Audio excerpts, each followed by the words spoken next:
నంద్యాల జిల్లా శ్రీశైలం నియోజకవర్గంలో మరోసారి రాజకీయ సెగలు రాజుకున్నాయి. ఎమ్మెల్యే బుడ్డా రాజశేఖర రెడ్డికి మాజీ ఎమ్మెల్యే శిల్పా చక్రపాణి రెడ్డి సవాల్ విసిరారు. తనను జైలుకు పంపుతా ఉన్నారని, కూటమి ప్రభుత్వం వచ్చి 2 ఏళ్లైనా ఎందుకు పంపలేదని ప్రశ్నించారు. వర్ధన్ బ్యాంకులో కోట్ల రూపాయలు దోచుకున్నానంటూ తనపై తప్పుడు ఆరోపణలు చేశారని ఆగ్రహం వ్యక్తం చేశారు. తనను ఎప్పుడు జైల్లో పెడతారో బుడ్డా రాజశేఖర రెడ్డి చెప్పాలని ప్రశ్నించారు. రాబోయే స్థానిక సంస్థల ఎన్నికల్లో కార్యకర్తలు ధైర్యంగా నామినేషన్లు వేయాలని పిలుపునిచ్చారు.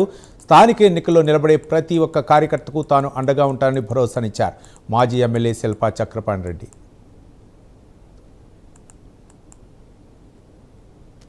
పాపర్ శిక్షలు ఇవన్నీ సూపర్ శిక్షలు కాదు, ఇవి పాపర్ శిక్షలు.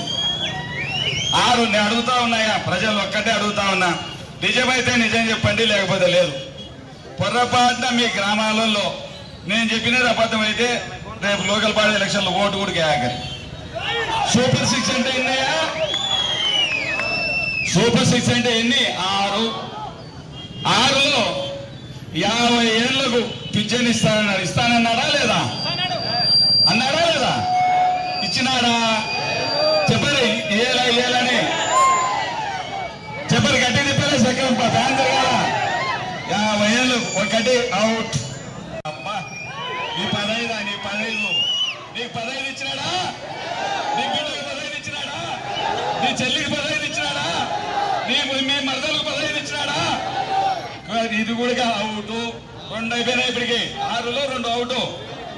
3 మొదటికి తెచ్చినాడు. మళ్ళీ ఇరిగేషన్ శాఖలో పెట్టాడు, దాన్ని తీసుకుపోయి